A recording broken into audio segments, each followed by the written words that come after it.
a compartir en YouTube íntegramente. Ahí sí. Grabando. Bien, estábamos hablando de los objetivos y a modo general, a los que están mirando y después van a ver esta grabación, también les damos la bienvenida porque solamente se perdieron la presentación, pero vamos a avanzar un poquitito para ya dar inicio a esta charla. Imaginémonos que tenemos una visita al doctor tipo cuando tienes, por ejemplo, dolor de hombro. Un paciente al que le duele el hombro un determinado tiempo, aquí solamente coloqué 3 semanas para pensar en que es una persona con dolor agudo. El dolor de hombro es la tercera causa de consulta musculoesquelética a nivel mundial. Lo primero es la espalda baja, lo segundo es la columna cervical y después viene el hombro. Y el paciente cuando va al doctor, porque en nuestros países requiere de justamente una orden para ser referido a terapia física, muchas veces sale con esta impresión. Una vez que va a buscar ayuda, cruza la puerta y es examinado de una forma que involucra el modelo biomédico muchas veces y después sale con la impresión de que ahora necesito una imagen porque es lo que le han solicitado en la orden.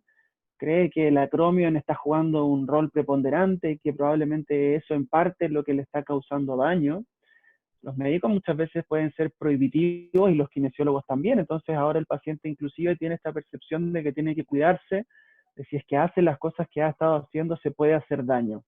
Son esas las cosas que pueden causar más daño o más problemas en la gente porque el paciente ahora, esta experiencia que debería haber sido una experiencia positiva, alentadora de recuperación, se torna incierta y es un panorama difícil de precisar. No sabe ahora si es que yendo a otro profesional, si es que examinándose con las imágenes va a encontrar una solución o no. ¿Ya?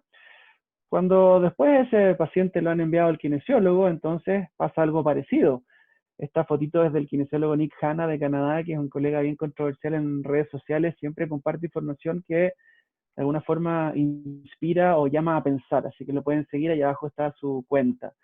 Si es que el paciente ahora va al kinesiólogo y realmente estás pensando en este enfoque, no debería pasar lo que le pasa a este paciente a modo de ejemplo, que una vez que entra al kinesiólogo sale pensando ahora no solamente que tiene un problema en su arquitectura, en el hueso, sino que ahora además el kinesiólogo ha sido el responsable de decirle que tiene un problema en la escápula, lo que nosotros hemos descrito muchas veces como la disquinesis, que tiene el dorso curvo o que tiene algún tipo de, entre comillas, hipomovilidad en alguna región, que además de eso tiene acortamientos musculares, debilidad en otras cosas, y eso más que ayudar a la gente termina por perjudicar el panorama, perjudicar la salud del paciente, y tenemos que entender que la condición de salud de una persona está determinada por muchas cosas, y en una de esas cosas, uno de los pilares puede ser lo biológico, pero no es todo. A este paciente le estamos bombardeando de información que no conocía y más encima ahora inclusive va a salir con la duda de si se podrá o no recuperar de esto, porque todavía hay terapeutas que piensan que porque la orden dice 10 sesiones, antes de 10 sesiones no se van a recuperar las personas.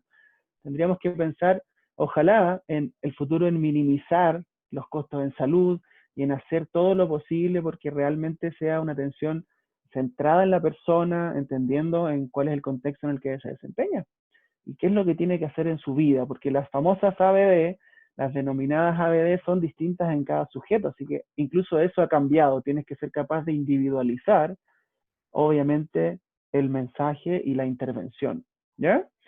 Aquí tenemos entonces una manera de pensar en esto para poder hacer la transición en la práctica clínica. Yo sé que muchos de los que están detrás de la pantalla no son todavía kinesiólogos, pero deberían ya entender de alguna forma que muchas veces hemos destinado varias y largas horas a los factores biológicos en nuestro aprendizaje y en nuestra formación. Tenemos una gran cantidad de ítems y de ramos construidos en el currículum que buscan darnos a conocer, obviamente, la evidencia en algún sentido y por otra parte conocimientos más duros de anatomía, de biomecánica, de las deficiencias que presenta la gente y muchas de esas perspectivas tienen que ver con el modelo biomédico. Así que sin duda alguna en la formación de la carrera van a recibir datos de los factores biológicos, de las deficiencias estructurales, estas diferencias que tiene la gente en la anatomía, también en las funcionales, que hacen referencia a los cambios fisiológicos, como por ejemplo el dolor, o el cambio en la movilidad o en la fuerza que tienen las personas. Pero además de eso, estamos olvidando un poco lo que significa en realidad este modelo, porque la clave no es olvidarse de lo biológico, sino que más bien es saber integrar la perspectiva y las otras dimensiones psicológicas y también sociales. Entonces, en ese sentido, pensamos en lo psicológico en un enfoque que ahora se denomina la esfera cognitivo-emocional. Eso es lo psicológico. Lo cognitivo es lo que la gente piensa, lo que la gente sabe, lo que la gente cree. En esa esfera influye mucho el lenguaje que tú estás utilizando y las cosas que ha escuchado y experimentado el paciente en su visita a diferentes profesionales de la salud, e incluso la información que dice la orden médica, la información que dice el examen al que ha sido sometido, va a influenciar lo que la gente cree y lo que la gente piensa. Y por otra parte, dentro de los factores psicológicos está lo emocional, que es lo que la gente siente. Cada vez más nos damos cuenta que tenemos que evaluar no solo las dimensiones relacionadas a la nocicepción o relacionadas a los tejidos y al dolor, sino que también cómo la percepción de cada persona influye en esa experiencia, y a eso nos referimos muchas veces con el saber evaluar top-down, las cosas que pueden influenciar la percepción del dolor de una persona justamente en la esfera cognitivo-emocional o en los factores psicológicos. Y por otra parte, tenemos que también tener alguna herramienta para poder valorar qué es lo que pasa con el contexto y con los factores sociales, si es que el paciente tiene o no una pobre satisfacción laboral, si le gusta lo que se dedica o no, cómo es el ambiente de trabajo, cómo es la relación con el empleador, si es que tiene o no el acceso, por ejemplo, a los cuidados en salud, que eso puede ser mucho más determinante que lo que nosotros finalmente vamos a hacer. ¿Ya?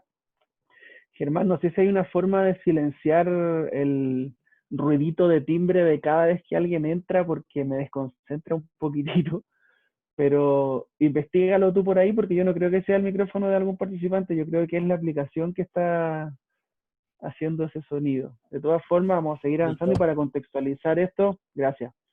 En los factores biológicos antes pensábamos entonces en darle más importancia a los tejidos y nos olvidábamos un poco que detrás de todos esos tejidos había una persona. Tratábamos muchas cosas pensando que las extremidades, la columna, la piel, los músculos, los tendones, las fascias, las articulaciones eran determinantes para lo que le estaba pasando, pero en la última década hemos podido migrar a un modelo mucho más neurocéntrico en el que le damos importancia a la experiencia de cada individuo. Y en ese sentido, detrás de cada articulación y detrás de cada estructura siempre hay un cerebro y hay una vida, así que tienes que saber relacionarte con la gente y en eso tenemos que aprender a invertir más tiempo también. ¿Ya? Ahora, este artículo que aparece aquí abajo a la derecha no es tan reciente, es del año 2013, se publicó en la revista que en ese entonces era la revista Manual Therapy, pero para que comprendan cómo ha ido cambiando esto, el 2017 esa revista dejó de llamarse Manual Therapy para pasar a llamarse Musculoskeletal Science and Practice. Así que esto no es algo nuevo, en nuestra parte del continente queremos empujar este cambio de a poco y me parece que con esto de las cuarentenas y la pandemia de cierta forma se ha facilitado un poco esa transición. Espero que así sea para los que están ahí detrás escuchando también este mensaje. En esta charla, Joe Nix, que es un investigador de renombre en dolor crónico, que es de Bélgica, está planteando esta posibilidad de que tenemos que ser capaces de pensar más allá de los músculos y las articulaciones, porque ya es un hecho y es sabido que lo que el terapeuta cree y piensa va a influenciar su actuar y va a influenciar lo que el paciente cree y piensa finalmente también. ¿Ya? Eso significa que si tú crees que porque te duele más tienes una lesión mayor, es eso lo que probablemente le estás transmitiendo a la gente. Si tú piensas eso, por otra parte, puedes estar prohibiéndole cosas a los pacientes y eso significa que también vas a estar influenciando en sus comportamientos cuando les duele algo, ¿ya?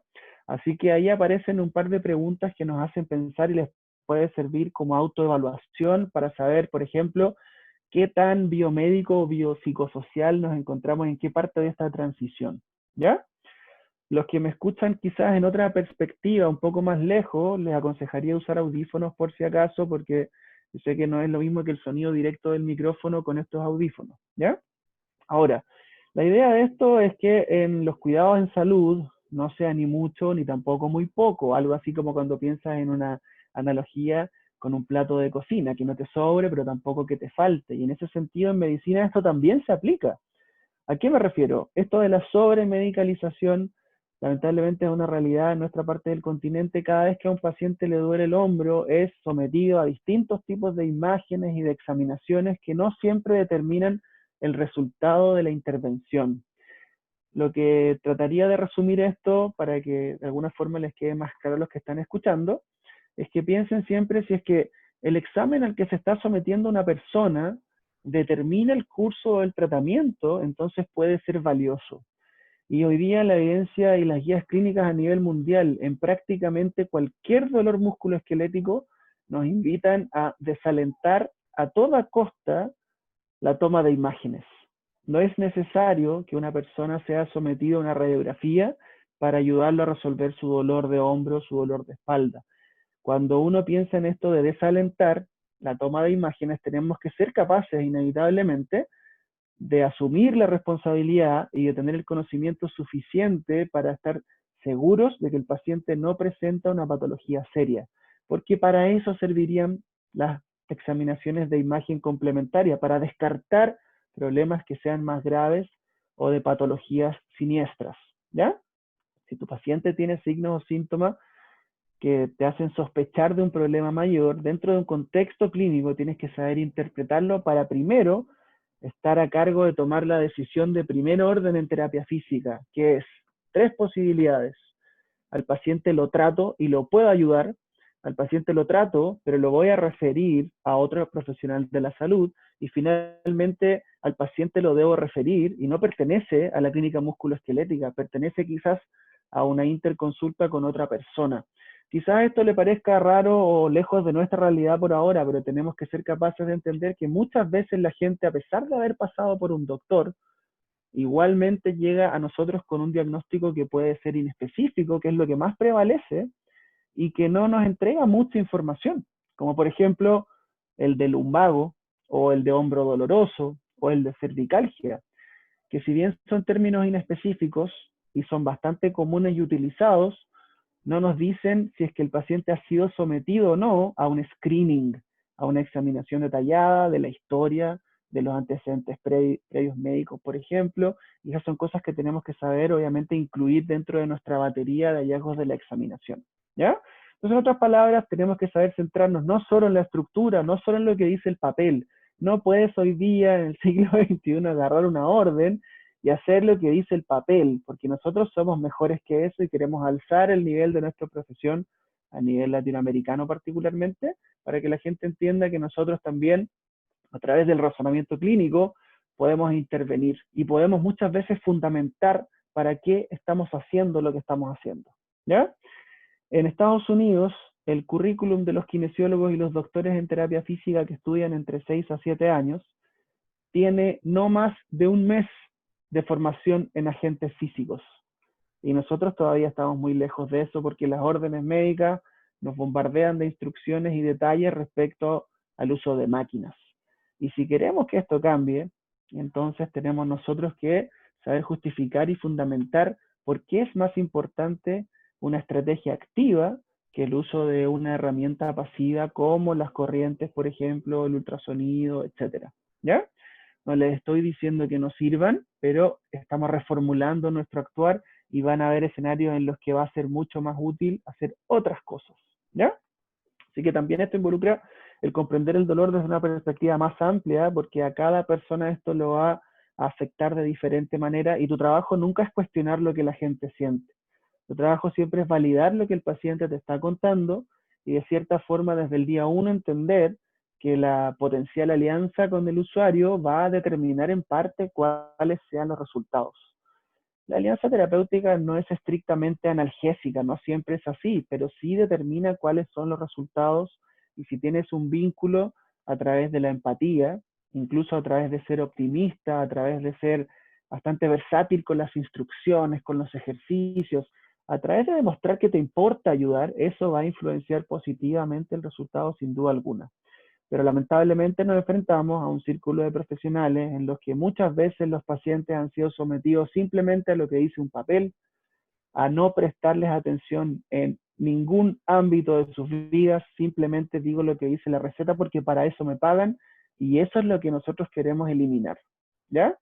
Lo que queremos es justamente ser capaces de ayudar a la gente y sabemos que eso que solíamos hacer no los ayuda. Independiente de que me paguen por hacer eso, la idea de ser kinesiólogo es asumir la responsabilidad y entender que nuestra profesión, de cierta manera, se inspira en cuidar al otro, ¿ya?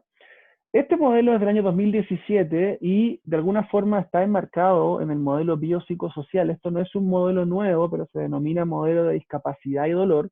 Y les voy a explicar por qué está enmarcado dentro del modelo biopsicosocial o cómo entenderlo un poco más. De todas formas, quienes no conocen esta rueda de diferentes colores, les aconsejo que googleen este tremendo trabajo de Yannick y Chad. Abajo pueden colocar esa referencia que aparece de Chad Cook del año 2017 y hay otro artículo que es la continuación, que es del año 2020 y va a salir otro número más este año también.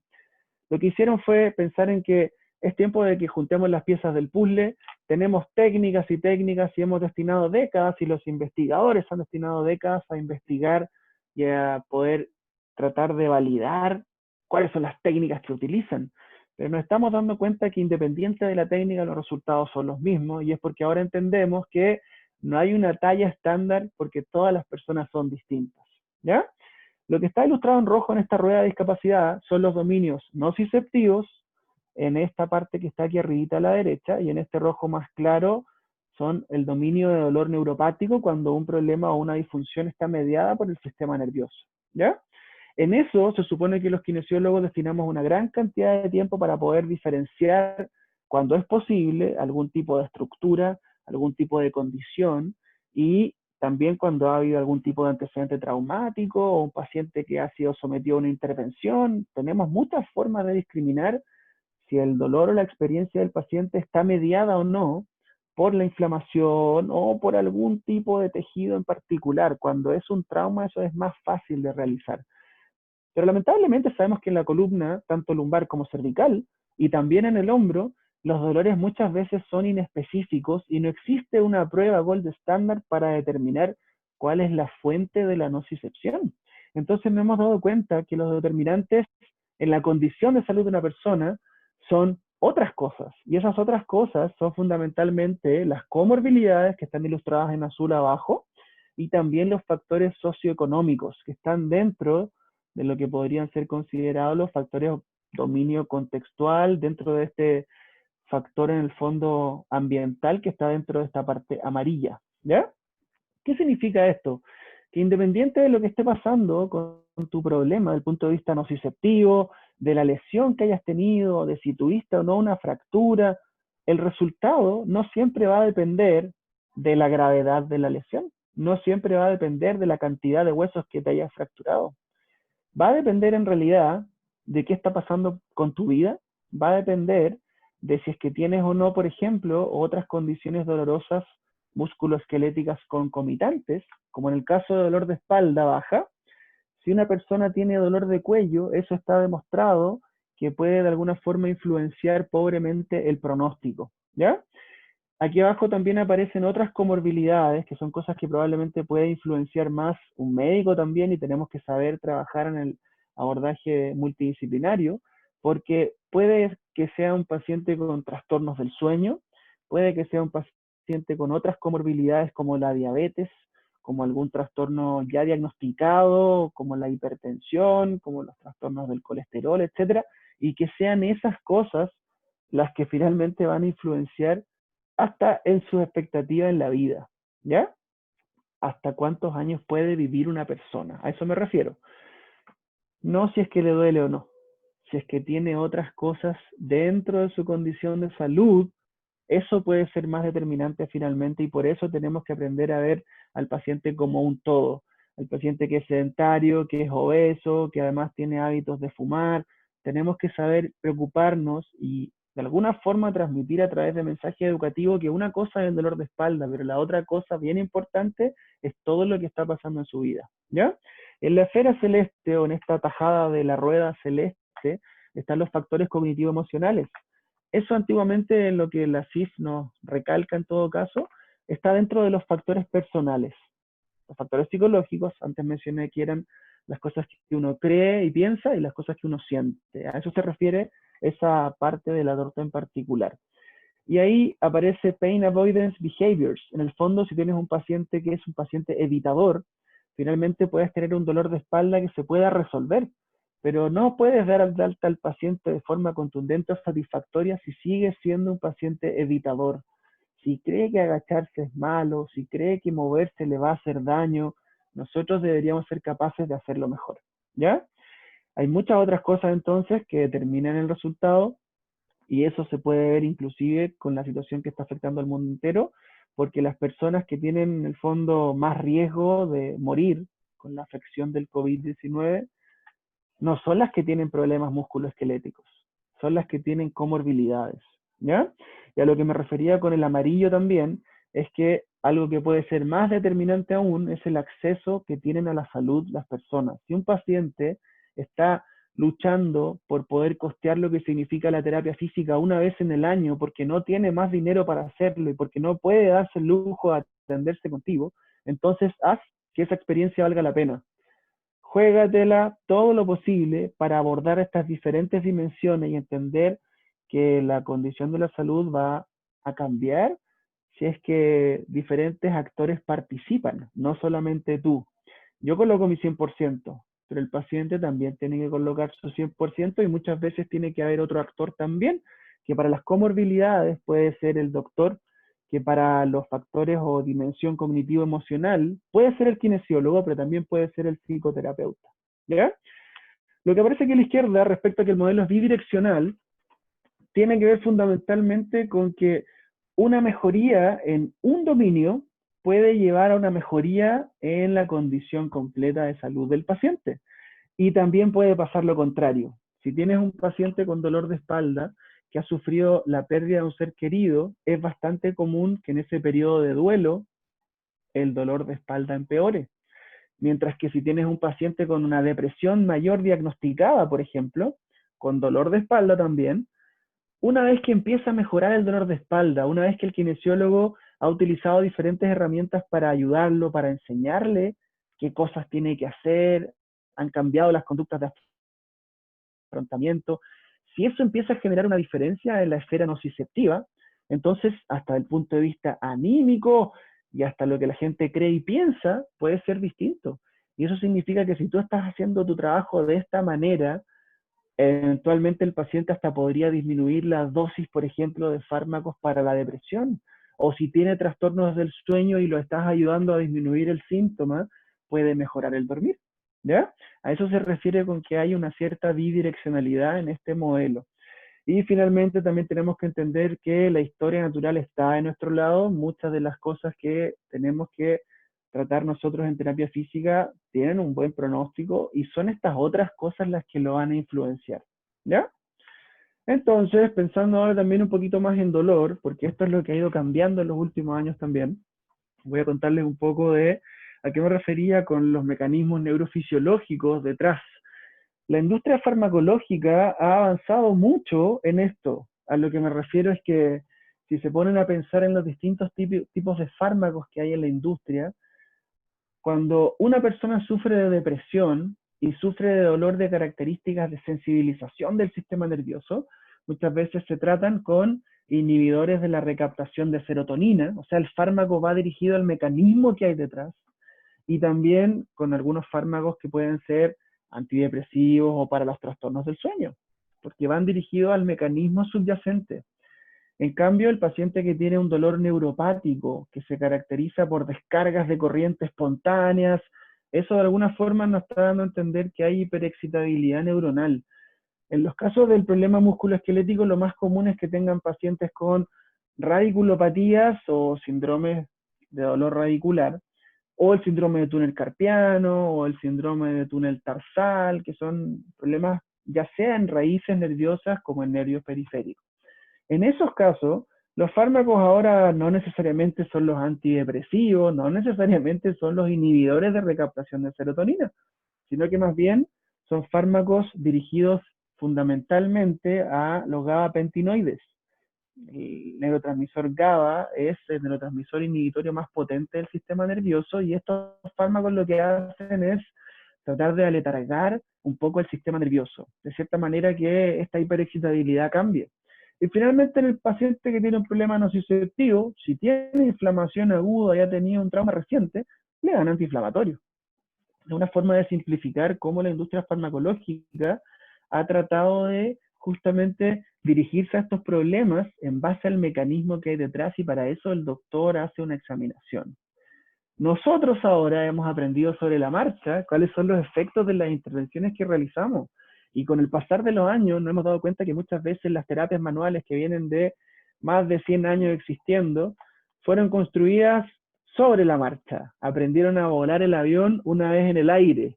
O sea, los fundamentos nacieron de filosofías y de historias que para esos años tenían sentido. Pero ahora muchas cosas han cambiado y nos hemos alejado de una perspectiva biomédica o biomecánica con las manos a uno mucho más neurofisiológica, a entender que lo que hacemos a través de las manos, a través de diferentes intervenciones, de hecho, independiente del tejido al que nos estemos dirigiendo, va a tener un efecto neurofisiológico. Y fundamentalmente nos referimos a la modulación del dolor, a la modulación endógena. Entonces, el mensaje para esto es que a través de una buena evaluación y a través de entender mucho más profundamente de qué se trata la neurofisiología del dolor, todos los kinesiólogos deberíamos ser capaces de filtrar y encontrar distintas características clínicas para saber qué hacer cuando los tenemos que tratar. ¿Ya? Si un paciente tiene un problema en el que predomina la nocicepción, y para que esto les parezca más aterrizado a cada uno de ustedes, imagínense el típico paciente que tiene una tendinopatía. El tendón es un tejido que característicamente responde con carga, o sea, podríamos decir que es sensible a la carga. Si eres un buen evaluador, vas a saber que el síntoma aparece cuando lo sometes a carga. Puede que acostado al paciente al mover la pantorrilla y el tobillo no haya ningún problema, pero cuando le realizas una evaluación del movimiento resistido, aparece su síntoma. Cuando le pides que se ponga en punta de pies en los dos pies, no pasa nada. Pero cuando lo hace en un pie en el lado afectado, aparece su síntoma. Ahí, de alguna manera, está obteniendo pistas de que pareciera ser la nocicepción y el tendón de Aquiles el que está de alguna forma quejándose de que algo pasa, ¿ya? En esos casos sabemos que podemos abordar al paciente con diferentes estrategias para el dolor nociceptivo. En el caso de la tendinopatía sabemos que la carga y el ejercicio va a ser el ingrediente principal y que no puede faltar, ¿ya?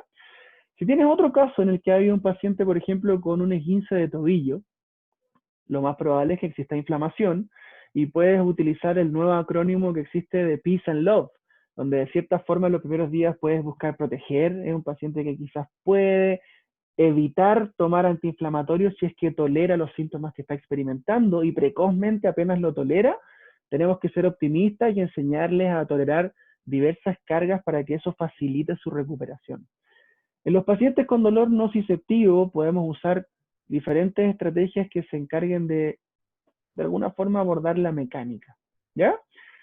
En el dolor neuropático es distinto. Si tienes un paciente con dolor irradiado y con cambios sensoriales, entonces tienes que hacer en tu evaluación algunas diferenciaciones para entender que lo que está pasando es que es un paciente más sensible al movimiento y que ahora está viéndose involucrada una raíz nerviosa o un nervio periférico, y para eso, sin duda alguna, lo biopsicosocial es sumamente importante, porque los kinesiólogos tenemos que saber al revés y al derecho anatómicamente y en la biomecánica incluso todas las distribuciones cutáneas de nervios periféricos, las distribuciones motoras, las raíces nerviosas también, cuáles son los reflejos en cuestión, los dermatomas, los miotomas, etc. Hay mucho conocimiento detrás. Pero en la clínica, lo que nos simplifica un poco el panorama sería entender que al sistema nervioso le gusta el espacio, le gusta la sangre y el oxígeno, le gusta el movimiento, y para eso nos dirigimos a estos pacientes con estrategias de neurodinámica, con alguna estrategia que pueda ser realizada a través de la intervención manual, pero sobre todo a través del ejercicio, ¿ya? Y finalmente el paciente con dolor nociplástico, que es el que se denomina cuando involucra cambios en la médula espinal y en el cerebro. No me refiero solamente a cambios en la función. En algunos casos de dolor persistente puede ser cambios en la estructura también del cerebro.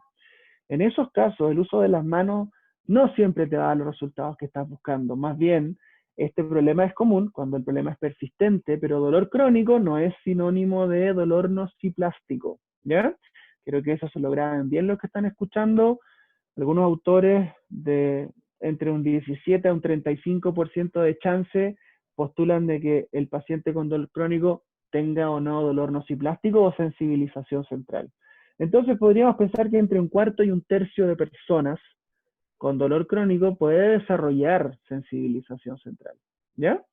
Es más común en el síndrome de dolor lumbar crónico que migre a esta condición es común en los trastornos temporomandibulares, en la fibromialgia, es sí o sí una característica. El paciente, para que tenga un diagnóstico desde el reumatólogo de fibromialgia, tiene que tener sensibilización central y tienes que hacer una evaluación que involucra otras esferas, mucho más, de hecho, los factores psicosociales.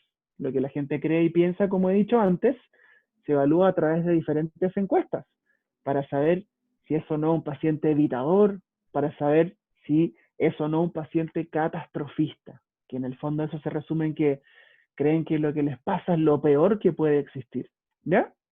La realidad en clínica es que muchas veces enfrentamos condiciones mixtas y por eso tienes que tener esta película clara y la invitación es a que lean los artículos de Keith Smart, que es un sujeto del Reino Unido que está ahí abajo citado, del 2010 y el 2012. Hay uno que es general, que es el del 2010, pero el 2012 él lanzó un artículo en 3 partes donde comenta las características con acuerdos teóricos de expertos para poder saber filtrar este tipo de problemas. ¿Ya? Entonces los kinesiólogos lo que queremos es acercarnos a un tratamiento mucho más dirigido a los mecanismos que hay detrás y la educación juega un rol preponderante en el dolor nociplástico, pero también en el dolor nociceptivo neuropático, solo que el mensaje que entregamos va a ser diferente. No es un mensaje de receta de cocina, tenemos que saber individualizarlo y eso no es fácil. ¿Ya? Ahora también les comenté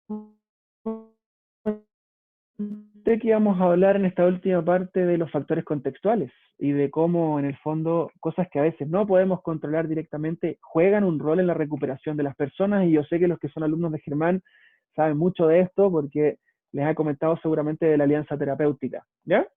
En ese sentido, hay un montón de cosas que pueden modular el resultado en la terapia. Una de esas cosas es el entregar un diagnóstico claro, es que la persona a la que accedió el paciente tenga la película clara y le transmita la información al usuario de una forma bien sencilla y clara.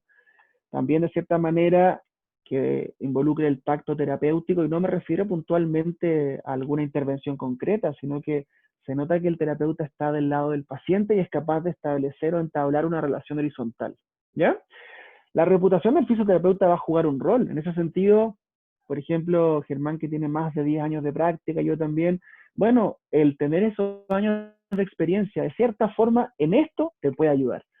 Te va a ayudar a que la gente te va a llegar referida, va a confiar en ti, van a haber opiniones y comentarios de otras personas, y muchas veces eso significa que el paciente apenas te conoce, ya la balanza está de tu lado, ¿ya? Tienes que saber, obviamente, aprovechar esa oportunidad. Tu apariencia puede influir en el resultado y tus creencias y tus comportamientos también. Para que después refuercen eso, ojalá podrían leer este artículo de Testa y Rossettini. Y Rossettini lanzó un artículo ahora hace un mes, desde el 2020 justamente, lo podrían buscar porque es como una actualización para esto y tiene hasta unas figuritas a colores con una infografía bien fáciles de digerir, ¿ya? Además de eso, en el paciente, las expectativas juegan un rol fundamental. Hoy día sabemos en terapia física que la persona que cree que se va a recuperar tiene muchas más posibilidades de recuperarse que aquel que es pesimista y que no sabe ni siquiera a qué va a terapia física. Y ojo que a veces no sabe porque nosotros no se lo hemos explicado, o a veces ha dejado de creer en la terapia física porque nosotros y nuestros colegas y nuestra reputación se han encargado de eso.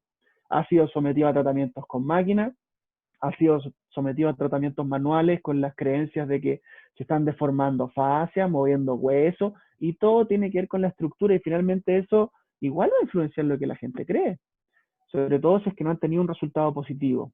Además de eso, tenemos que tener en cuenta cuáles son sus preferencias para poder tomar las decisiones compartidas con el paciente, ofrecerles más de una alternativa en su camino de la recuperación. Además de eso, inclusive hay algunas otras cosas que están fuera de nuestro control, como el género y la edad. Hay algunas condiciones que se desarrollan más en los hombres que en las mujeres y viceversa, y otras condiciones que se dan en diferentes rangos etarios, ¿ya? Así que la comunicación no solo verbal es esencial, las palabras que utilizas van a jugar un rol fundamental y en ese sentido trata de explicarle a alguien por qué le duele la espalda o por qué le duele el hombro sin utilizar una terminología o una nomenclatura anatómica o biomecánica. Es difícil, pero se puede. Y en eso es lo que estamos trabajando justamente. ¿Ya? Además de eso, inclusive el lugar en el que estás trabajando va a jugar un rol. La música que hay en el ambiente, el olor del lugar, el color de las paredes, el diseño interior, todas esas cosas qué es lo que el paciente se está llevando en su experiencia al conocerte. Y hay una cosa que tú sí le puedes prometer a los pacientes, pero si se lo vas a prometer, tienes que estar dispuesto a tomártelo en serio. Tú no le puedes prometer a un paciente que lo vas a sanar, porque no somos sanadores, somos mediadores del proceso. Tú no le puedes prometer al paciente que se va a recuperar 100%, porque entendiendo el nuevo enfoque o modelo biopsicosocial, hay muchas cosas que están fuera de nuestro control. Que el paciente entienda el mensaje, que lo hayas logrado transmitir, que el paciente realice las tareas que le estás pidiendo, que desarrolle conductas de afrontamiento, que no pase otra cosa en su vida que influya en el resultado. Así que no siempre es bueno decirle que se va a recuperar y punto. Lo que sí le podemos decir a los pacientes es que nosotros como terapeutas vamos a colocar nuestro 100% para que salgan adelante. ¿Ya? Y en ese sentido, si estás prometiendo que vas a poner el 100%, entonces que sea verdad. Y para eso tenemos que ser coherentes. ¿Ya? Lo que piensas, lo que sabes y lo que tú sabes de kinesiología y de anatomía y de diferentes miles y cientos de cosas finalmente cuando ya eres kinesiólogo, tienes que transmitirlo en el fondo y verse reflejado en lo que estás haciendo. No tiene ningún sentido si ahora sabes que la mayoría de las personas con dolor de hombro tiene algún tipo de problema asociado al manguito rotador comúnmente, pero eso es altamente inespecífico. No tiene sentido que si sabes que la evidencia te recomienda el ejercicio, destines media hora de la sesión a colocar agentes físicos. No tiene sentido que si tú sabes que la educación y empoderar a la gente con responsabilidades en casa es lo que va a marcar un antes y un después, le estés aplicando herramientas e instrumentos o le estés hablando de un discurso en el que tú estás deformando, cambiando cosas con las manos, porque sabemos que no es eso lo que sucede cuando hacemos terapia manual y tampoco cuando hacemos terapia instrumental. ¿Ya? No tiene sentido que como terapeutas sepamos cada vez más de dolor, pero sigamos teniendo miedo. No tiene sentido que tú como terapeuta, cuando al paciente le duele algo, tú transpires y tengas miedo y le digas, mejor no sigas, ¿le dolió? Ay, me asustó. ¿Por qué te estás asustando tú? Si tú no eres el que tiene el problema. Tienes que tratar de transmitirle un ambiente de mayor confianza que está de su lado y que el dolor es normal. En el proceso de recuperación también entendemos que se puede permitir tener un dolor que la persona puntúe o catalogue como tolerable. Y eso también es individual. Las escalas numéricas les dirían que de 0 a 10 está entre 4 y 5, pero eso para cada persona puede ser distinto, ¿ya? Entonces entiendo que el dolor no es sinónimo de daño. Bueno, si realmente lo entiendo, que se vea reflejado en la consulta, que se vea reflejado en las instrucciones que le doy al paciente, en que lo trato de empoderar, y si le molesta, es normal, es parte del proceso siempre y cuando lo tolere. Por ejemplo, para cerrar con este ejemplo de la coherencia, otra cosa que me gusta comentar es lo que suele pasar en la espalda baja, donde mucha evidencia respalda el uso de ejercicio para el dolor persistente o crónico inespecífico. Sin embargo, destinamos tiempo en enseñarles a los pacientes a hundir el ombligo y a hacer cosas sumamente controladas. Por ejemplo, el denominado Superman o Bird Dog.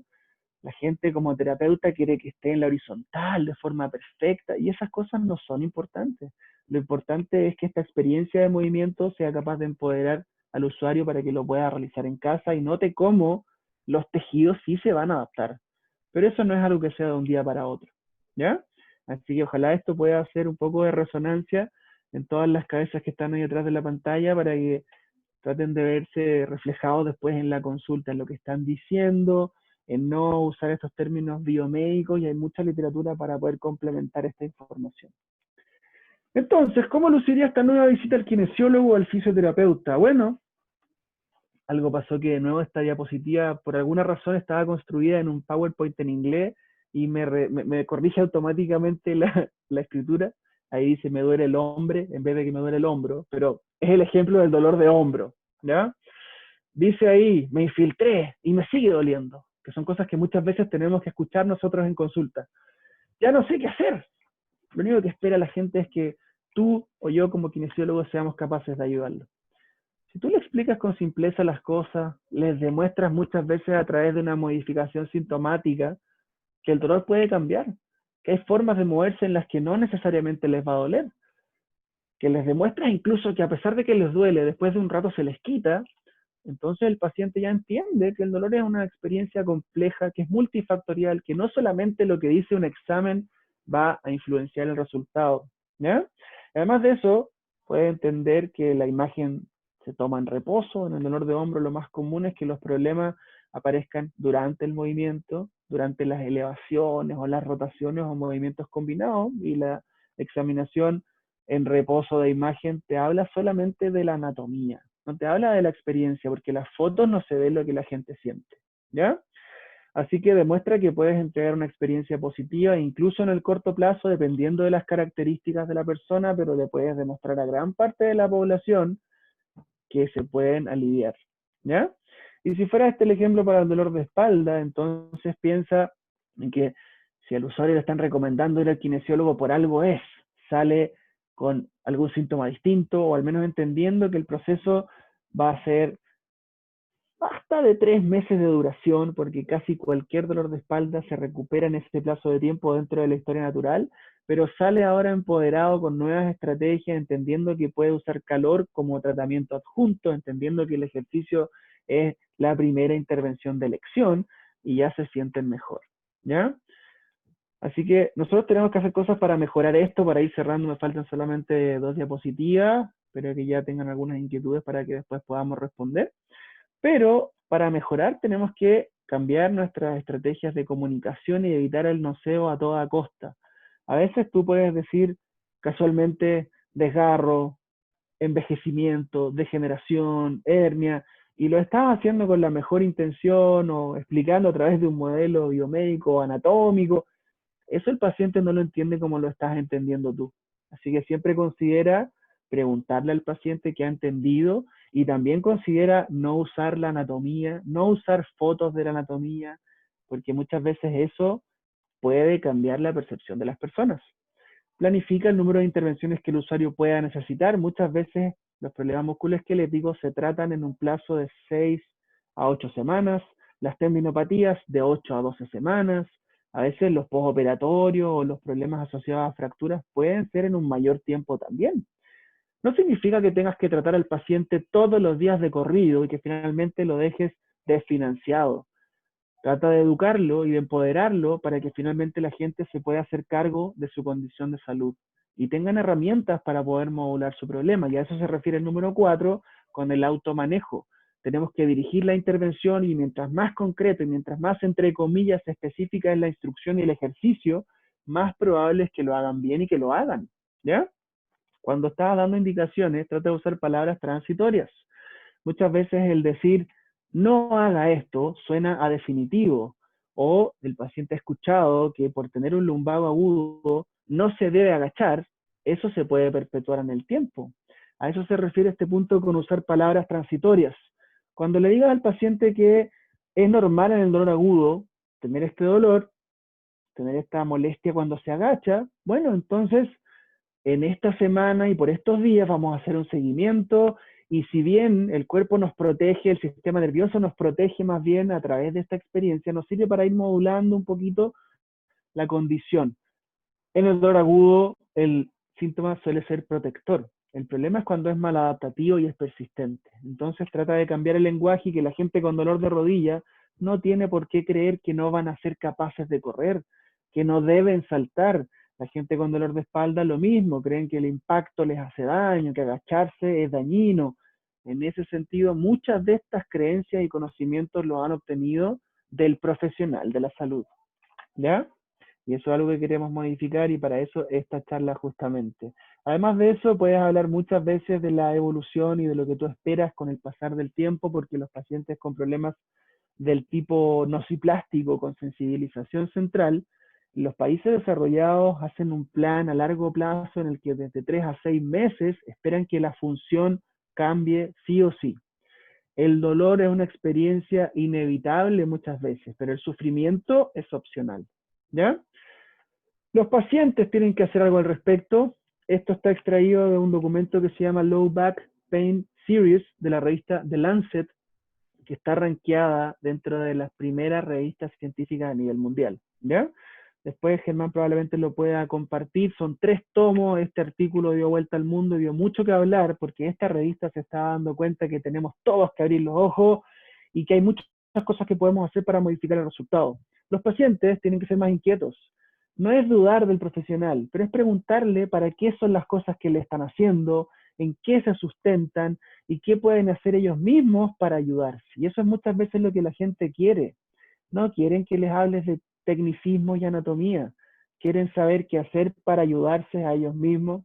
Quieren saber cuánto esto va a durar. Quieren saber qué vas a hacer tú para ayudarlos también. ¿Ya? También es bueno que se compartan estas experiencias positivas porque de esa manera este acceso a la salud de la gente va a valer la pena.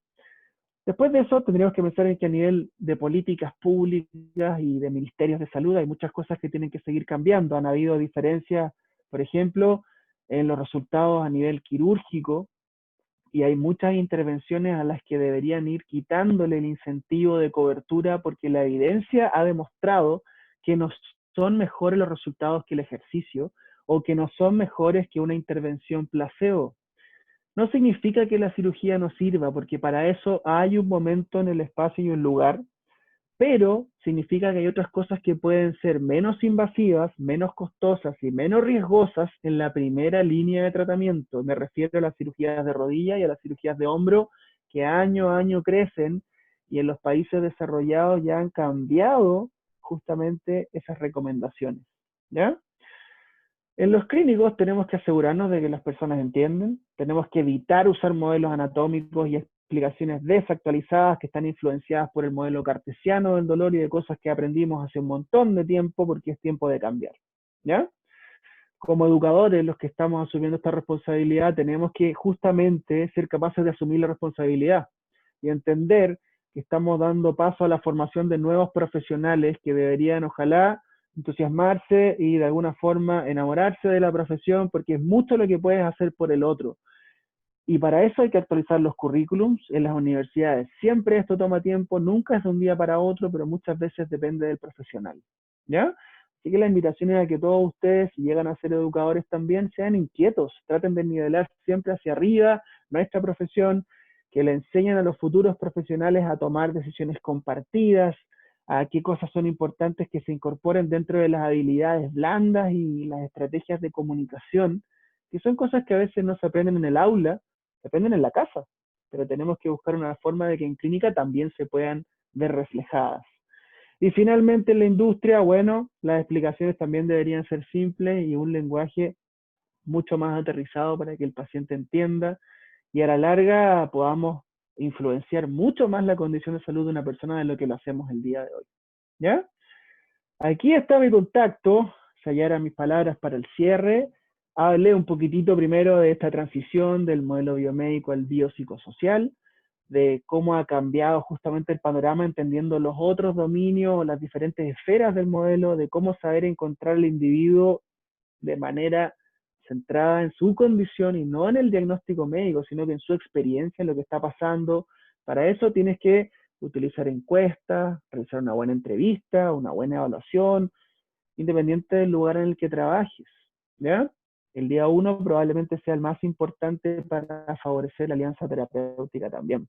Así que si estás dispuesto a ser un buen fisioterapeuta, tienes que asumir la responsabilidad de saber mucho, porque no hay otra forma de crecer en el razonamiento clínico y te va a ayudar a crecer como profesional, pero más importante también, a crecer como persona, a entablar esta relación horizontal con la gente, porque muchas veces en eso fallamos. ¿Ya? Ahí está mi Instagram, ahí está mi correo. Si tienen alguna otra inquietud que no sea resuelta en las que vamos a responder ahora con Germán, yo suelo tener siempre obviamente la disposición de no demorarme más de 1 o 2 días en contestar. ¿Ya? Así que espero que haya sido todo de su agrado y ahora cuéntame, Germán, conversemos. Bueno, primero agradecerte otra vez por tu tiempo y por tan buena exposición. Mientras ibas hablando, surgieron varias preguntitas que te voy a empezar a leer algunas. Bien, dispare. Vamos, la primera es de Nazarena, es donde te preguntan, en el caso hablando, haciendo referencia a las imágenes, ¿no? Muchas veces es el paciente quien quiere esa imagen para obtener mayor seguridad. ¿Cómo actuarías en el caso de que el paciente quiera sí o sí más? ¿Qué explicación le das?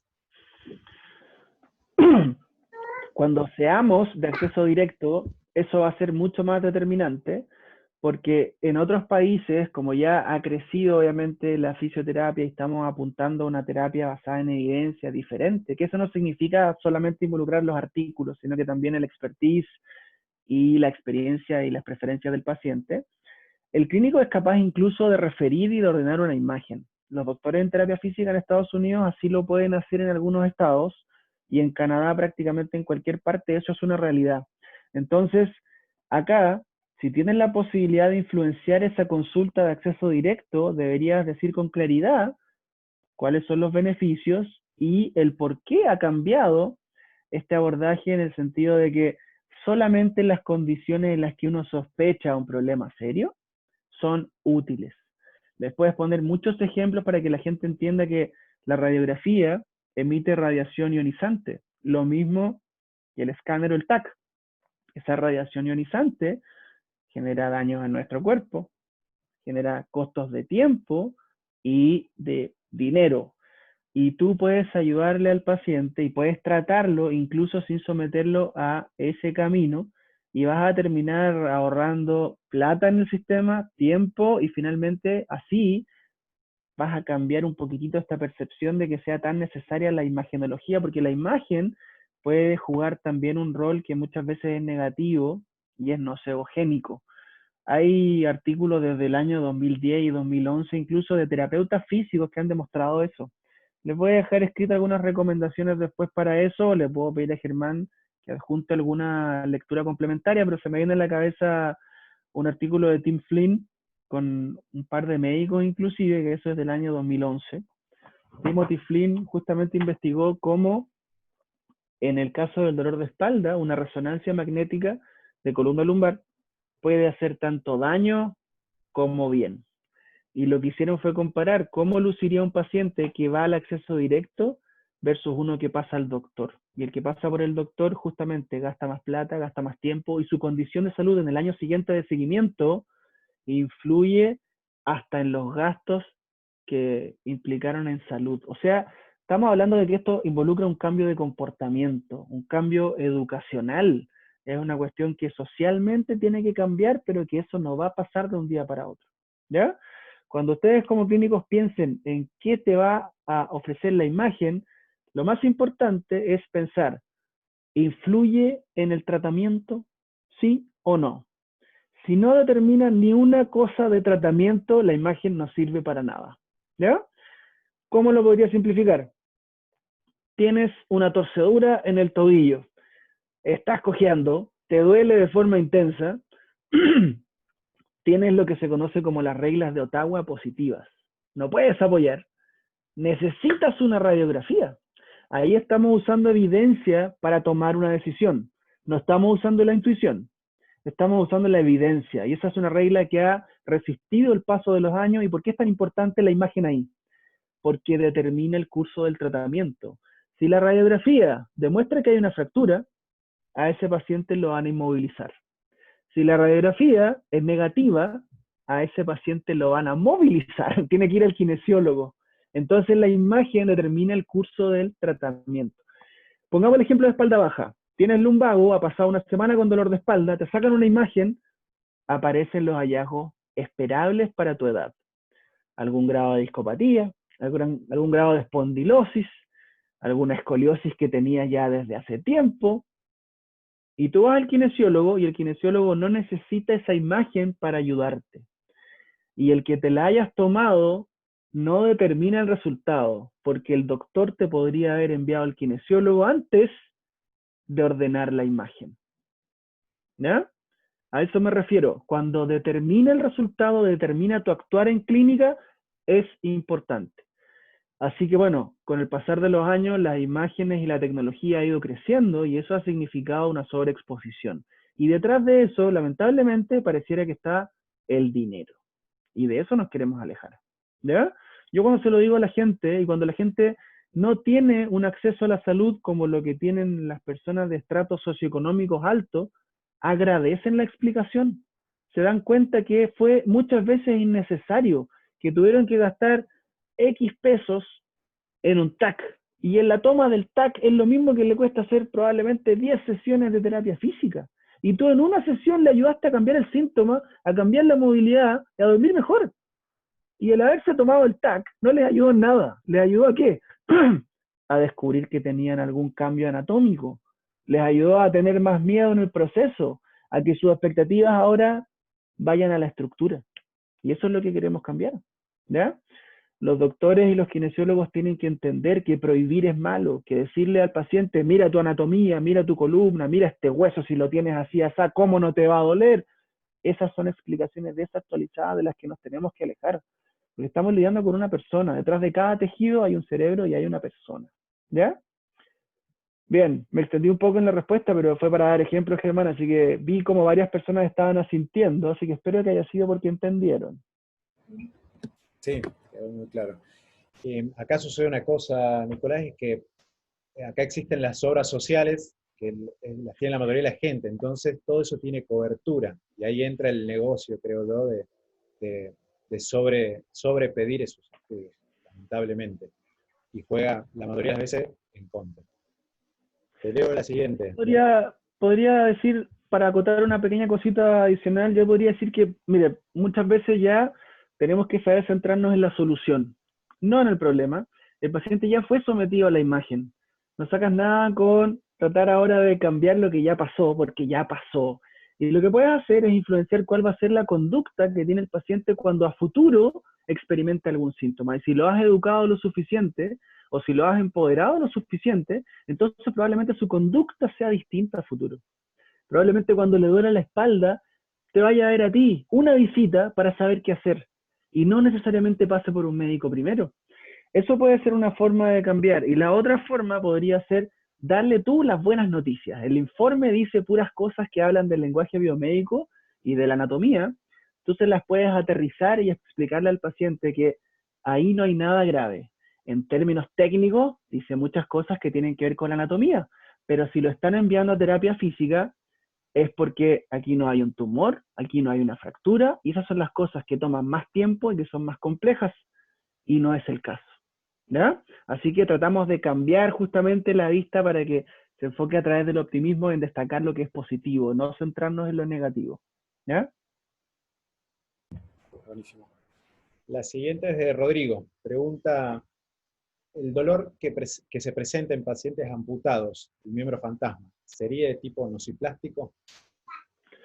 En los pacientes con dolor fantasma, yo no he tenido, yo diría, no he tenido la suerte, pero suena como extraño decirlo así. Hay personas que no han tenido nunca la suerte en su vida porque no han lidiado con personas que tienen amputaciones. Eso pasa en los hospitales de traumato o en las clínicas que se dedican a tratar a pacientes que trabajan en construcción o en diferentes cosas que están más propensos a ese tipo de problemas. No les puedo hablar de mi experiencia porque yo no he tenido pacientes con dolor fantasma, pero ese tipo de problema tiene que ver con dolor nociplástico porque justamente ha habido una reorganización del sistema nervioso central y es una buena forma de entender de que en esos casos más que nunca no hay nocicepción, porque lo que hipotéticamente les duele no está, ¿ya?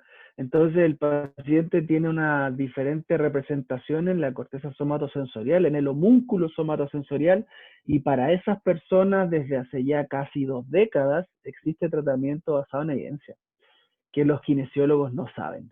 Y eso es lo triste, porque hay mucha gente que tiene que tratar a estas personas y creen que el desafío es terrible porque no saben qué hacer y se frustran. Lo que tienen que hacer es estudiar más, porque herramientas hay. Y sabemos la potencia que tiene la imaginería motora graduada para ese tipo de condiciones. ¿Ya? Ahí la educación juega un rol, la lateralidad juega un rol, inclusive la imaginería motora y finalmente la terapia espejo. En esas condiciones donde más resultados y evidencia de respaldo tiene. ¿Ya? Bien. La siguiente es de Joseph, que te manda saludos y te pregunta algo en relación al modelo de Chapcut. ¿Cómo podés cuantificar la magnitud de cada conductor y si existe alguna medida definida, alguna métrica definida? Siempre Joseph le gusta ponerme en aprietos o me pregunta cosas que de alguna forma quedaron ahí en el tintero en mis cursos porque lo conozco hace rato ya. Bueno, me imagino que esto es lo que me ibas a preguntar, Joseph, pero no me lo habías escrito en el Instagram ayer. Y ayer era domingo, así que no te contesté a propósito, pero ahora nos vamos a explayar, no hay problema. Tienes que pensar en que ahora se está desarrollando una herramienta que en el fondo va a poder guiar mucho más fácilmente en nuestro actuar. Pero para que te quedes tranquilo, entre la diferenciación del dolor nociceptivo y neuropático, puedes usar, obviamente, la examinación clínica y la historia, y una encuesta, como la que yo antes he postulado en mis cursos, que puede ser la encuesta LANS, L-A-N-S-S, puede ser la encuesta Pain Detect. Hay diferentes encuestas que están validadas y traducidas al español que te entregan pistas de si el problema del usuario es neuropático o no. Por otra parte, las encuestas y herramientas que tenemos para evaluar las comorbilidades involucran cuestionarios de salud general. Las herramientas que tenemos para evaluar los factores cognitivo-emocionales también se pueden hacer a través de encuestas, pero ahí te voy a aconsejar usar la OSPRO. Estoy recién buscando si es que hay alguna versión y un estudio que ya la haya validado o no al español, pero literalmente, como te estoy diciendo, se escribe OSPRO.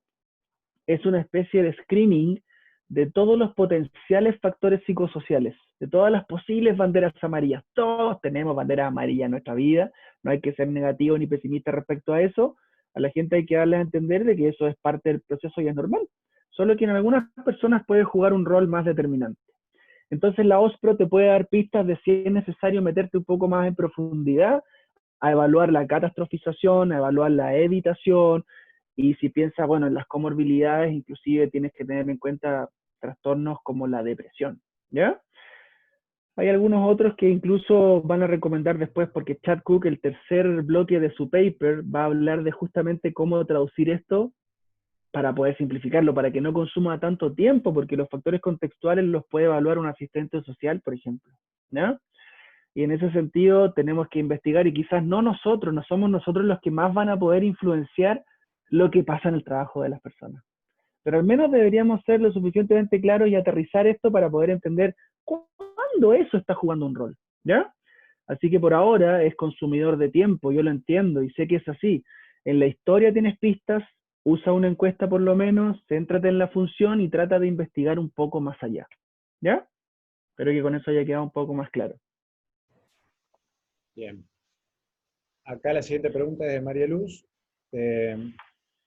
Quiere saber qué haces cuando el traumatólogo indica las típicas 10 sesiones y vos considerás que son o pocas o muchas. ¿Cómo lo trabajás con el paciente? Bueno, muchas veces cuando el paciente tiene una orden de 10, si es que yo no soy capaz ni siquiera de detectar un signo concordante, o sea, me toca, por ejemplo, no es tan común, pero hay veces en que me están enviando un usuario con un orden que dice lumbago y nada más, y yo le hago toda la recopilación de datos, la historia, una encuesta. La encuesta me dice que no tiene discapacidad. La historia me dice que dolor cero. Y la examinación física no tiene ningún problema. Yo a ese paciente le digo, lo que usted necesita es hacer ejercicio, mantenerse tan activo como pueda, pero no necesariamente necesita una orden de 10 sesiones para eso. Así que vaya al mesón, solicite el reembolso y vamos a hacer un seguimiento aquí la próxima semana, probablemente en 15 días también si es necesario, o como mucho, tome primero la mitad de ese plan de tratamiento. ¿Ya? Ese es un ejemplo. Otro ejemplo sería en los pacientes con dolor persistente, cuando les han dado la orden de 10 sesiones y la gente cree que 10 sesiones va a ser la solución. Y creen que por ir 10 días seguidos, mejor va a ser el resultado. Eso tiene que ver con el sistema de salud, porque las licencias médicas respaldan un cierto periodo de tiempo. Entonces yo les trato de decir a los pacientes que hoy día sabemos que como kinesiólogos tenemos que empoderar al paciente para que se mantenga activo y para que ojalá pueda resumir la ausencia laboral lo más rápido posible. Así que independiente de la presencia de dolor, que retomen sus vidas. Y para eso podemos vernos entre 1 o 2 veces a la semana, inclusive cuando vuelven a trabajar les hago este seguimiento. Porque si es necesario en un paciente con un problema de tendón, los expertos les dirían que para las adaptaciones necesitamos 8 a 12 semanas. Si quieres llevarte esto al modelo de negocio, entonces en 8 a 12 semanas el paciente, si lo vas a ver todos los días, lo vas a hacer gastar un montón de plata desde un comienzo, le puedes dar prueba 24 horas después, de si de un día para otro hay un cambio. Pero cuando ya empiezas a entregarle esta estrategia al paciente y se vuelve más activo y los síntomas cambian, entonces las otras sesiones las uso para el seguimiento. Yo actualmente estoy tratando a muchos pacientes postoperados porque en pandemia la gente no quiere exponerse, excepto si es que han tenido una intervención quirúrgica y para ellos es más esencial aprovechar este tiempo de descanso para poder rehabilitarse. Entonces, en estas personas, la orden siempre dice 10 sesiones, la orden siempre dice ultrasonido, electroterapia, etcétera, pero yo les digo, la orden médica y el diagnóstico es genérico, pero cada persona es diferente, así que tenemos que hacer un plan que se ajuste a su problema. Si es un paciente con dolor muy agudo e intenso, me gustaría verlo más seguido para hacer un seguimiento, ¿ya? Si es un paciente con dolor nociplástico, por ejemplo, un paciente que tiene fibromialgia y me dice en la historia que le duele desde el pelo hasta la punta de los pies, una vez a la semana sería bastante razonable, pero tienes que destinar tiempo a educarlo para que tenga sentido ese mensaje, ¿ya? Espero que con eso hayan tenido un poco de insight de cómo va cambiando un poco la comunicación, porque lamentablemente en muchos lugares y centros de salud al clínico no le pagan si no hace las 10 sesiones. A eso me refiero con que tiene que cambiar incluso algunas políticas públicas, ¿ya? Y para eso tenemos que estar unidos nosotros como fisioterapeutas, pero cada cosa que hacemos tiene que tener un argumento. No es porque me lo enseñó alguien, no es porque lo escuché por ahí, mucho menos es porque lo vi en YouTube, es porque se estudió así y asá, y este es el efecto, ¿ya? Eso es práctica basada en la evidencia, ¿ya? No es ser cuadrado, es utilizar la ciencia a nuestro favor. Buenísimo. Es bueno que tengan ya en mente este concepto de práctica basada en la evidencia, que no es sesgarse a la ciencia, sino hacer la buena utilidad de ella. Bueno, la siguiente pregunta es de Juan Ricci. Dice, ¿tenemos que saber armar un escenario para producir el mejor placebo posible para esa persona? Dependiendo de el problema del paciente, sí, porque si tú trabajaras en una clínica de pacientes con dolor persistente, incluso el utilizar el término crónico no nos juega muy a favor porque la gente vincula crónico con que va a durar para siempre, como los trastornos de la tiroides, como la diabetes. Cuando les detectan un tipo de problema como ese, es una condición con la que tienen que aprender a vivir. En el dolor crónico muchas veces es similar, ¿ya? Pero lo que tienes que tratar de cambiar es que si trabajaras, por ejemplo, con puras personas con fibromialgia, sin duda alguna, tienes que tener en la sala de espera revistas de humor. Tienes que tener en las paredes cuadros educativos. Tienes que tener, ojalá, un ambiente que favorezca todo el proceso. Así que si en las paredes tienes cuadros biomédicos que te muestran HNP y dermatoma, elimínalos, porque sirven para enseñarle a futuros kinesiólogos, no a los pacientes, ¿ya? La música, que la elija el paciente. El perfume, el kinesiólogo siempre en el cajón a mano. Muy importante que el paciente se lleve la mejor impresión y sobre todo el día 1, ¿ya? La siguiente ya un poquito la contestaste, pero para que refuerces algo más. Ahora que se me fue. Pregunta Pablo, ¿qué opinión te merece y si usas en tu práctica estrategias de imaginería motora graduada? La imaginería motora graduada no es que no resulte o no sirva en otros tipos de predominios de dolor, pero donde más evidencia tienes en el dolor neuropático, que es en el síndrome regional complejo, y en el dolor neuropático inociplástico, que sería en el dolor fantasma. En esas dos cosas es cuando más sirve, ¿ya? Se suele partir por la educación, porque el paciente tiene que entender, tiene que tener sentido que hasta el roce le duele.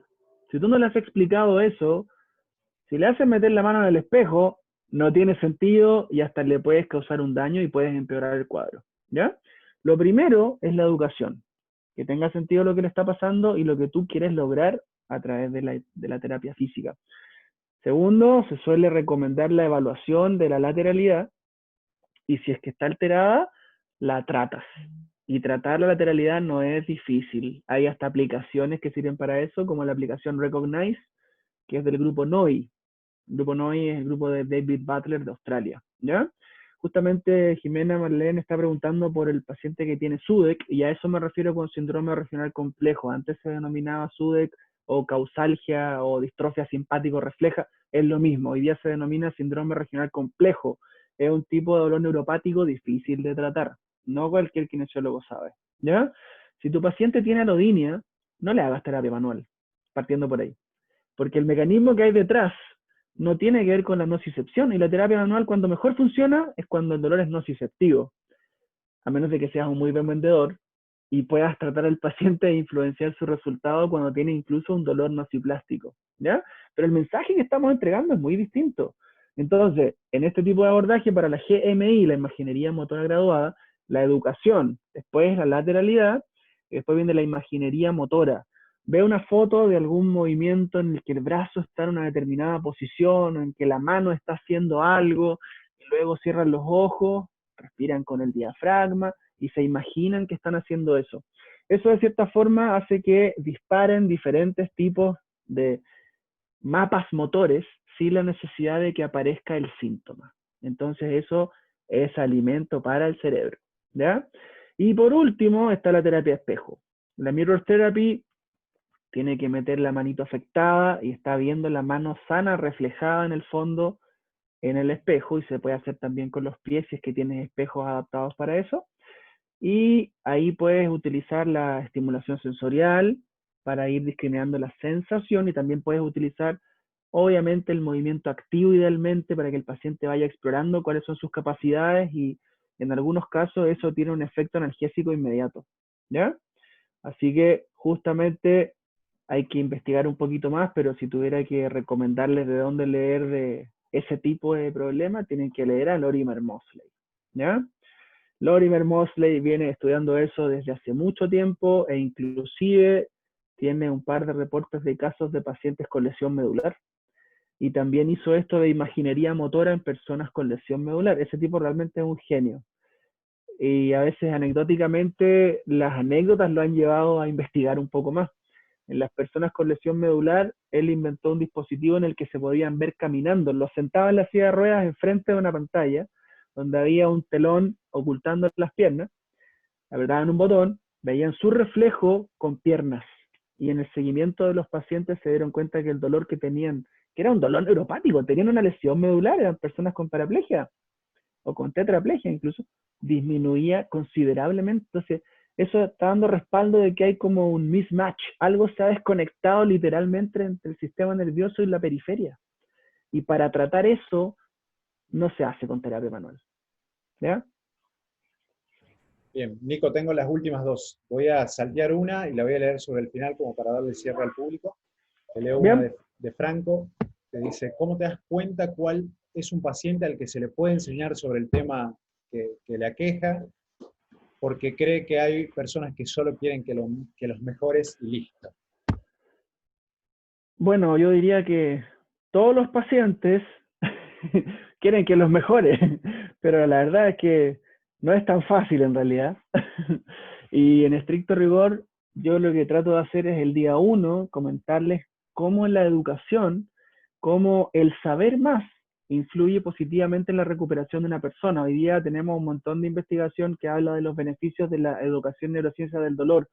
Eso no lo pienses solamente en tu población de pacientes con dolor crónico. Yo les explico muchas veces a los pacientes, incluso con un esguince de tobillo, algunas cosas relacionadas a aspectos esenciales de dolor, de que les duela es normal, nos sirve de monitoreo en esa etapa inicial en la que están esas personas, así que no hay ningún problema con respetar el síntoma en la primera semana y después de a poquitito ir desafiando la tolerancia que tienen.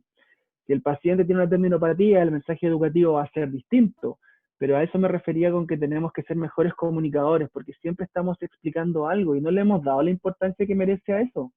Tenemos que saber justificar y explicarle a la gente para qué está haciendo un ejercicio, por qué es importante que lo realice, por qué es normal que le duelan algunas cosas, y si eso tiene sentido, el resultado te aseguro que va a ser mejor. Totalmente. Bueno, y la última, como para darle cierre a esto, Benjamín Dice Nico, en tu experiencia, ¿cómo ves a Latinoamérica en cuanto a sus profesionales y también en cuanto a los pacientes o usuarios respecto a la apropiación del modelo biopsicosocial? ¿De qué lado crees que existe una mayor resistencia al cambio? Mira, yo diría que los pregrados, en Chile en particular, son pocas las escuelas que ya están integrando estas cosas. Aquí en Chile podríamos pensar que hay algunos profesionales o grupos de profesionales que están transmitiendo esto a las futuras generaciones, así que de a poquitito nos estamos acercando. Pero si piensas en lo que dice la investigación y los médicos que hicieron esta transición, los primeros cambios del modelo biomédico al biopsicosocial son de los años 80. Así que estamos bastante retrasados en esto, pero en nuestra formación deberían haber diferencias hasta en la formación curricular para que le quitemos importancia a algunas cosas que hoy día sabemos que no son tan importantes. Y afortunadamente las redes sociales han facilitado mucho eso, pero también han facilitado que se masifique información que no necesariamente está basada en ciencia. Así que cuando leas algo, cuando escuches algo, profundiza. Porque si estás asumiendo esta responsabilidad de ayudar a la gente y tener mejores herramientas, tienes que saber mucho más. Tienes que saber de biomecánica y anatomía sin duda, pero tienes que saber más de cómo evaluar, de precisión diagnóstica, de cómo interpretar, de cómo tomar decisiones, de cuándo usar qué tipo de intervenciones y cómo comunicar esto en forma sencilla. Y eso no es algo que sea de un día para otro, ¿ya? Así que yo pensaría que, bueno, en Latinoamérica estamos viendo un cambio, hay muchos profesionales que están buscando cambiar esto, tú tienes la posibilidad de hacerlo, Germán, de a poquitito en la escuela en la que estás trabajando. Aquí en Chile yo sé que la Universidad Católica, la Universidad Católica de Temuco también, hay diferentes grupos de profesionales que están bombardeando a las futuras generaciones para que entiendan que tenemos que ser inquietos. Antes nos enseñaban a hacer y salíamos de la carrera sabiendo hacer. Yo le digo a un alumno en práctica mío que me haga una técnica, hágame esta técnica, y la hace. Hágame este test, y lo hace. Pero le paso a un paciente y le digo, ayúdalo, y no tiene ni idea. Y eso es lo que tiene que cambiar. Tienen que saber comunicarse, tienen que saber entender cuál es el problema principal, usar encuestas de resultados, para que finalmente, obviamente, nuestra profesión siga cambiando. Anecdóticamente les cuento que en Canadá, por ejemplo, los cirujanos ortopédicos no pueden hacer una cirugía de artroplastía de cadera y de rodilla si el paciente no ha pasado por un kinesiólogo experimentado. El médico puede ordenar la imagen, puede comentar que esa va a ser su decisión, pero antes de que se respalde esa decisión, el sistema de salud obliga a esa persona a hacerse cargo, a bajar de peso, a hacer ejercicio, a entender que su problema es multifactorial y es mucho más allá que de una articulación. Y si eso no da los resultados esperados, entonces el pabellón es una alternativa, ¿ya? Y piensa entonces que los determinantes de la salud y de la condición de salud no son solamente los cuidados clínicos. Aquí en Chile hay listas de espera para gente que está esperando una prótesis de cadera. Son sedentarios, tienen depresión, no tienen dinero para acceder a la salud, son obesos, creen que cuando les hagan el reemplazo articular se les va a solucionar el problema y muchas veces sabemos que eso no es así. Entonces, desde tu perspectiva como kinesiólogo, trata de influenciar los demás dominios porque es tu responsabilidad. A futuro va a ser nuestra realidad, solo que estamos acortando esa brecha de la evidencia de a poco con instancias como esta, así que yo también te agradezco, Germán, por la invitación, porque tú sabes que a mí me gusta un poco hablar también. Bueno, muchísimas gracias. Y creo que esto último que marcas es muy importante porque vos tenés una gran llegada. Nosotros, quienes estamos detrás ahora de la pantalla, tenemos llegada quizás más acotada, pero hay gente que nos escucha, que puede ser nuestra familia, puede ser un paciente, más, y que van a aprender de todo esto que nosotros estamos transmitiendo. Tiene que ser algo de calidad, lo que decimos, algo con fundamento, algo que haga bien más que empeorar, como la primera imagen que mostraste. Muchas veces nos escuchan y salen peor. Entonces, tenemos que ser parte de la solución y no del problema. Dejar de ser parte Así del es. problema. Así que bueno, nada más que otra vez darte las gracias por estar acá. Eh, Me parece un buen momento para los que no te seguían, no te conocían, que te empiecen a seguir porque aportás mucha información de calidad. Si alguno tiene la posibilidad de tomar alguno de sus cursos, son 100% recomendables, cada uno de ellos. Eh, Bueno, y otra vez, gracias por tu tiempo y por la dedicación y por la pasión que le pones a la kinesiología, tanto en la clínica como en la docencia, y que es como yo veo también nuestra profesión y que es hacia donde creo que tenemos que apuntar. Hablaba con vos el otro día que hoy me daría miedo de que todos seamos profesionales de primer contacto porque no estamos preparados, pero hacia allá va este pequeño disparador.